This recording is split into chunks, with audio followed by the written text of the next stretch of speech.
আসসালামু আলাইকুম। প্রিয় দর্শক, আপনাদের সকলকে আমন্ত্রণ জানাচ্ছি অন্য মঞ্চের আলাপচারিতায়। শান্তি, গোল্লায় যাক শান্তি। আমাকে নোবেল প্রাইজ দেওয়া হয়নি, তাই আমি আর দুনিয়ায় শান্তি বজায় রাখতে বাধ্য নই। বিশ্বাস হচ্ছে না তো? মনে হচ্ছে কোনো ভিলেনের ডায়লগ দিচ্ছি। জি না দর্শক, এটা কোনো ভিলেনের ডায়লগ নয়। এই কথাগুলো গতকাল আমেরিকার প্রেসিডেন্ট ডোনাল্ড ট্রাম্পের। আর তিনি এই কথাগুলো চায়ের আড্ডায় বলেননি, লিখিতভাবে নরওয়ের প্রেসিডেন্টকে চিঠিতে জানিয়েছেন। ভাবুন একবার, বিশ্বের সবচেয়ে শক্তিশালী দেশের প্রেসিডেন্ট, যার হাতে নিউক্লিয়ার বোমার কোড, তিনি রেগে আছেন কারণ তাকে নোবেল পিস প্রাইজ দেওয়া হয়নি। আর এই রাগের ফলাফল কি হতে যাচ্ছে জানেন? মধ্যপ্রাচ্যে এখন আর শুধু যুদ্ধের মেঘ নেই, সেখানে রীতিমতো ঝড় শুরু হয়ে গেছে। আপনারা যারা ভাবছেন আরে ইরান আর আমেরিকা সেই তো সাপে নেউলের সম্পর্ক, ও কিচ্ছু হবে না, তারা আজ জীবনের সবচেয়ে বড় ভুলটা করছেন। কারণ গত 24 ঘন্টায় উপসাগরীয় অঞ্চলে যা যা মুভমেন্ট হয়েছে, যা যা অস্ত্র নামানো হয়েছে, তা গত 10 বছরেও দেখা যায়নি। প্রিয় দর্শক, আজকের এই প্রতিবেদনে আমি আপনাদের এমন কিছু ডিক্লাসিফাইড তথ্য এবং গ্রাউন্ড রিয়ালিটি দেব, যা শোনার পর আজ আপনি বাস্তবেই বুঝতে পারবেন ইরানের উপরে আমেরিকার হামলা হবে কি হবে না।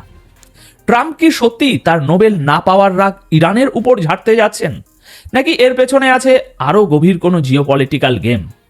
স্বাগতম দর্শক বন্ধুরা, আপনাদের সকলকে আমি অনুপ বিশ্বাস, আর আপনারা দেখছেন এটাই রিয়ালিটি। দেখুন, একটা কথা আমি বারবার বলি, পলিটিক্সে একটা কথা আছে, watch the hands not the mouth.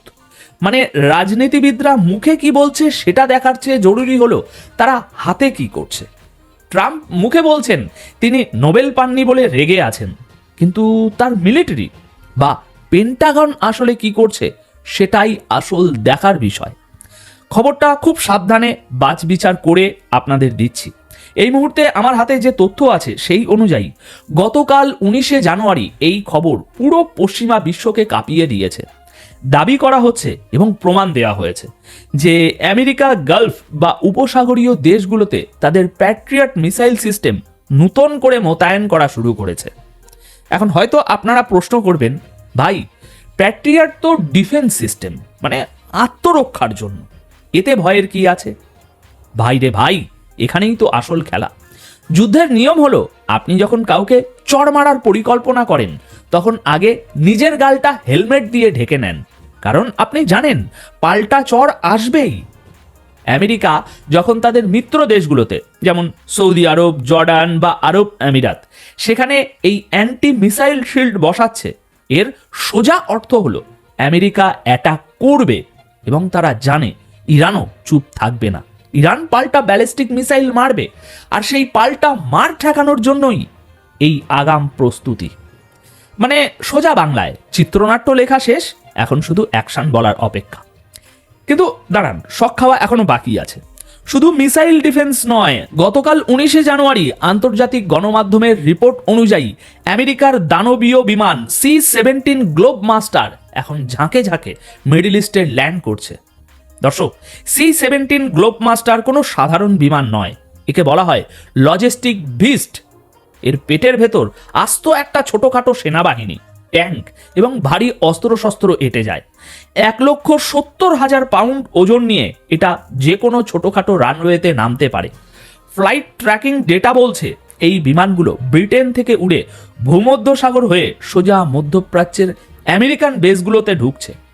আমার প্রশ্ন হলো, কেন? জুন 2025-এ যে ছোটখাটো হামলা হয়েছিল তার জন্য তো এত আয়োজনের দরকার ছিল না, বা আমরা দেখিনি। তার মানে কি এবারের টার্গেট শুধু ইরানের কোনো র্যাডার স্টেশন নয়, এবার কি টার্গেট খোদ ইরানের শাসন ব্যবস্থা? আসুন একটু লজিক দিয়ে বুঝি, আবেগের কথা পরে হবে। দেখুন, আমেরিকা জুন মাসে একটা হামলা করেছিল, মনে আছে? সেটা ছিল একটা ট্রেলার, কিন্তু এবার যে লজিস্টিক বা এই যে রসদ জড়ো করা হচ্ছে, তা দেখে মনে হচ্ছে এবার পুরো সিনেমা রিলিজ হবে। ডোনাল্ড ট্রাম্প দুদিন আগেই বলেছেন ইরানের সুপ্রিম লিডার আয়াতুল্লাহ খামেনি একজন অসুস্থ মানুষ এবং ইরানে এখন পরিবর্তন দরকার।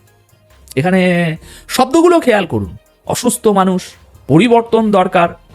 আন্তর্জাতিক রাজনীতিতে যখন কোনো আমেরিকান প্রেসিডেন্ট কোনো দেশের নাম করে পরিবর্তন শব্দটা ব্যবহার করেন, তার মানে তারা সেই দেশের সরকারকে উপড়ে ফেলার পরিকল্পনা করে ফেলেছে এবং এখন অ্যাকশনে আসবে। এখন ইরানের দিক থেকে পরিস্থিতিটা ভাবুন। ইরানের প্রেসিডেন্ট মাসুদ পেজিশিয়ান, যিনি সাধারণত খুব মেপে কথা বলেন, তিনিও গতকাল একটা ভয়ানক ওয়ার্নিং দিয়েছে। কিন্তু সেই বিস্তারিত প্রতিবেদন আমি আপনাদের গতকালই দিয়েছি। তিনি বলেছেন, যদি আয়াতুল্লাহ খামিনির উপর কোনো আক্রমণ বা হামলা হয়, তবে এটা আর শুধু সরকারের যুদ্ধ থাকবে না, এটা হবে পুরো ইরানি জাতির যুদ্ধ, ফুল ফ্লেজড ওয়ার। মানে সমীকরণটা খুব পরিষ্কার। একদিকে ট্রাম্পের ইগো এবং নোবেল না পাওয়ার ক্ষোভ, অন্যদিকে ইরানের অস্তিত্ব রক্ষার লড়াই। অনেকে আমাকে কমেন্টে বলেন, ভাই আমেরিকা তো সুপার পাওয়ার, এক তুড়িতে ইরানকে উড়িয়ে দেবে। তাদের জন্য বলি, প্লিজ এই হলিউড মুভির ধারণা থেকে বেরিয়ে আসুন আপনারা, কারণ গ্রাউন্ড রিয়ালিটি ভিন্ন। ইরান ইরাক নয়, ইরান আফগানিস্তানও নয়।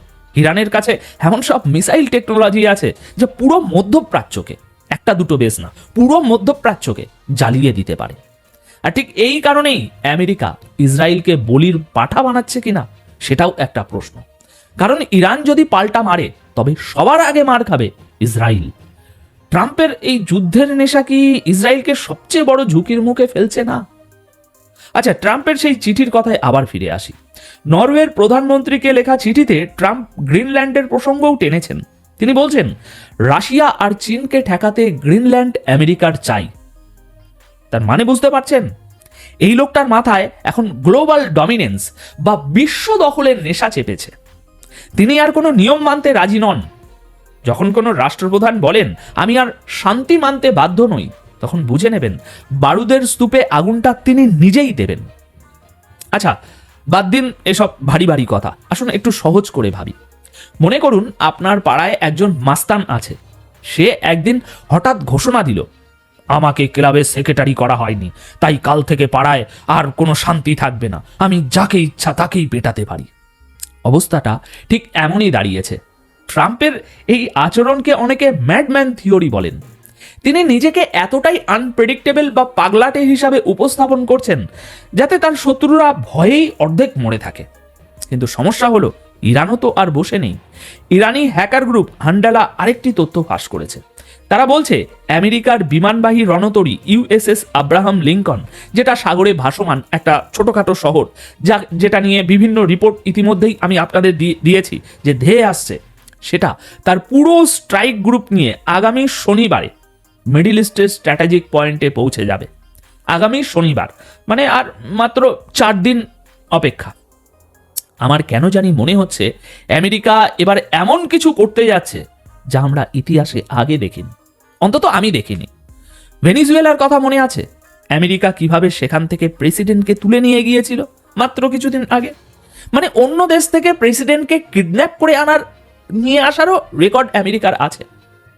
ট্রাম্প প্রশাসন দেখেছে যে তারা ভেনিজুয়েলায় যা করেছে বা অন্যান্য দেশ যা করেছে, তাতে বিশ্ববাসী শুধু নিন্দা জানিয়েছে, কেউ কিচ্ছুটি করেনি আমেরিকার। সেই বাংলায় একটা প্রবাদ আছে না, বাঘের মুখে রক্তের স্বাদ লাগলে সে আর মানুষ ছাড়ে না। আমেরিকার অবস্থা হয়েছে তাই। তাদের মুখে রক্তের স্বাদ লেগে গেছে। তারা দেখছে, আরে আমি তো যা ইচ্ছা তাই করতে পারি, কেউ তো আমাকে থামাচ্ছে না। এই কনফিডেন্সটাই এখন বিশ্বের জন্য সবচেয়ে ভয়ের কারণ। এখন সবশেষে একটা কথা বলি, দেখুন পরিস্থিতি এখন পয়েন্ট অফ নো রিটার্নের দিকে যাচ্ছে। একদিকে C-17 গ্লোব মাস্টারে করে হাজার হাজার টন অস্ত্র নামছে মধ্যপ্রাচ্যে, অন্যদিকে প্যাট্রিয়ট মিসাইল দিয়ে শিল্ড তৈরি করা হচ্ছে, আর সাগরে দ্রুত ধেয়ে আসছে আব্রাহাম লিঙ্কন ক্যারিয়ার গ্রুপ। এবং এই সব কিছুর কেন্দ্রে আছেন এমন একজন মানুষ, যিনি মনে করেন নোবেল প্রাইজ না পেয়ে তিনি ঠকে গেছেন, তাই এখন তিনি নিজের নিয়ম নিজেই বানাবেন।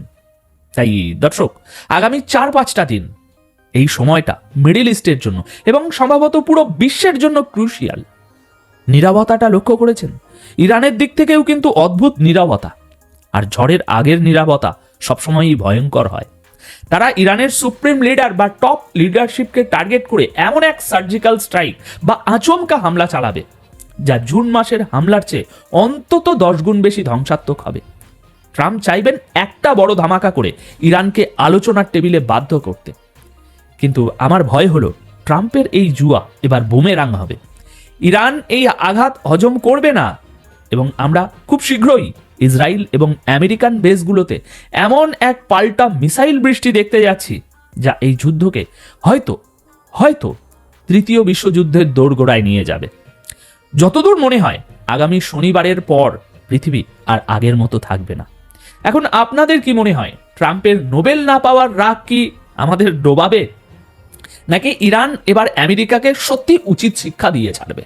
কমেন্ট করে জানান আপনাদের মতামত। আমি খুব গুরুত্ব দিয়ে পড়ি আপনাদের প্রত্যেকের মতামত। দেখা হচ্ছে খুব শীঘ্রই আরো কোনো ব্রেকিং নিউজ নিয়ে। তত সময় ভালো থাকবেন, সুস্থ থাকবেন। ধন্যবাদ আপনাদের সকলকে।